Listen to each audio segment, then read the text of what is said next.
ఏంటివన్నీ?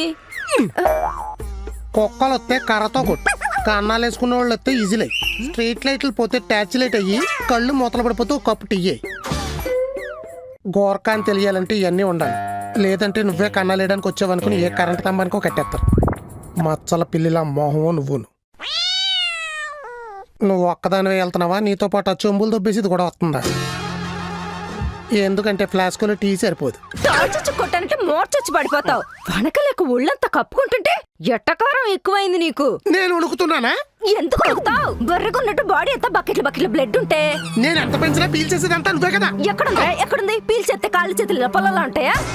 ఒంటి వాటర్ తాగి 6 నెలల పొట్టలో దాచుకుంటుందంట. అలాగే నువ్వు కూడా పీల్చేసిందంతా ఎక్కడైనా దాచేస్తున్నామేమో. దాచుకోవడం, దోచుకోవడం, ఆరారగా వాడుకోవడం మీ ఆడవాళ్ళకి అలవాటే కదా. నిన్ను కట్టేసి కొట్టేసిన డబ్బుల గురించి గొనుగుతున్నావు కదరా. మమ్మీ అవ్వాల్సిన టైంలో ఇలా మమ్మీలా గొట్లు చుట్టుకుంటే ఊపిరాడకి సత్తావని గుర్తు చేస్తాను. నేను చలి గురించి మాట్లాడుతుంటా, నువ్వు సరసం గురించి మాట్లాడతావేంటి? మరి ఎవడైనా హనీమూన్ అంటే ఏ ఊటీ కొడైకెనాల్ లాంటి సలాంటి ప్రదేశాలకు వెళ్తారు. నీ ఎంకమ్మ నీకున్న సెల్ చెప్పు వల్ల సహారా ఎడారులోను దుబాయ్ దెబ్బల్లోను తిప్పావు. అక్కడ మూను లేదు, హనీమూన్ అవ్వలేదు. పైగా వత్త ఈత పళ్ళు ఖర్జూర బత్తాలు అట్టుకొచ్చావు. చలికాలంలో కాళ్ళు చేతులు తగిలితే చల్లగా ఉంటదా? నీకు ఈ చలి జబ్బు ఉందని సంబంధానికి వచ్చినప్పుడు చెప్పాలి కదా.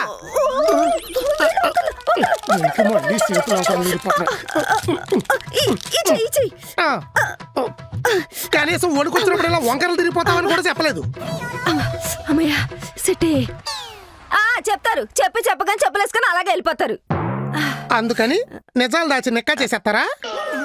మేము నిజాలు దాయలేదు, అబద్ధాలు ఆడాం. ముక్కల కింద కొట్టి కాకులకి గద్దలకి వేసేది మిమ్మల్ని అందరినీ. అయినా పెళ్లి చెప్పుల మీ అమ్మ అన్ని టెస్టులు చేసిందిగా. అటు ఇటు నడమంది, ఎగిరి దూకమంది, పాటలు పాడమంది, పళ్ళికిలిచ్చమంది. ఇన్ని టెస్టులు పాస్ అయ్యాక నేను ఢీ షోకో పాడుతో తీయకో ఎల్లుంటే టైటిల్ విన్నర్ అయి ఉండేదాన్ని.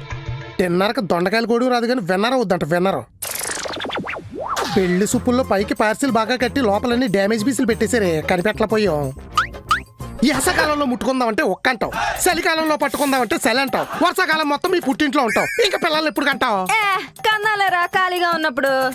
ఓసేయ్, నీలాంటి వాళ్ళు ఎక్కువైపోయారనే చైనాలో వారం చివరిలో 3 రోజులు సెలవులు ఇచ్చి మరీ పిల్లలు కనమంటున్నారంట. అయితే ఇండియాలో కూడా ఇచ్చాక చూద్దాంలే.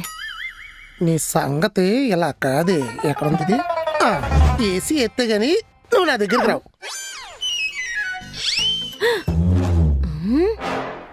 ఎక్కడికి వెళ్తున్నావు?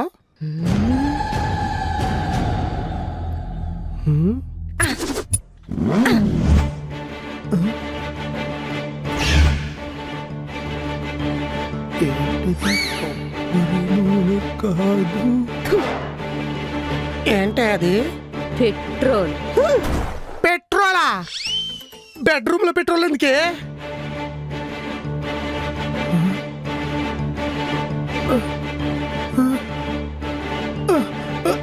ఏం చేస్తున్నావే?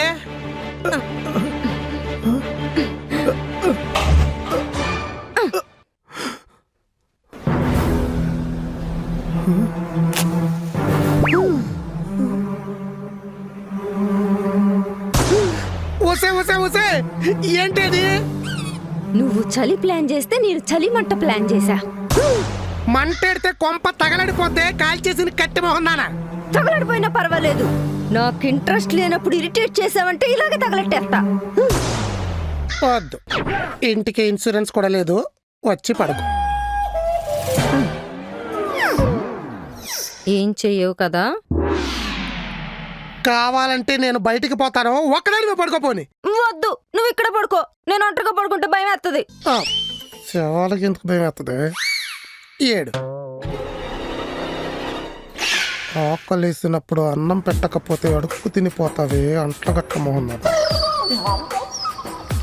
మూలిగింది చాలు, ముడుచుకొని పడుకో. మళ్ళీ ఇది ఒకటి ఉందా?